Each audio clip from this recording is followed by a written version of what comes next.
Hello guys, Andrew here. Welcome back to Drew Tutorial. And in this video, I'm going to show you how to change the line color in Figma. So if you're currently drawing in Figma, let's say, I'm going to go ahead and click on the draw tool. This is the draw tool, as you can see right here. And if you want to draw, you can select, for example, what you want. So whether you're going to use a pen or you're going to use a brush or you're going to use a pencil. Once you select that, you now have the option to choose the thickness, and you also have the option to choose like how smooth or how straight the pencil point is going to be. Right, then if you want to change the color, just simple click towards the left hand side where you have this little box here. This is for color.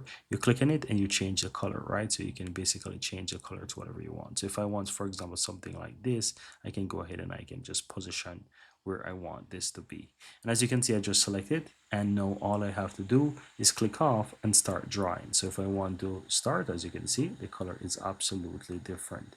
And that's pretty much it, guys. That's how you go ahead and change your pencil color in Figma. Very easy and very simple.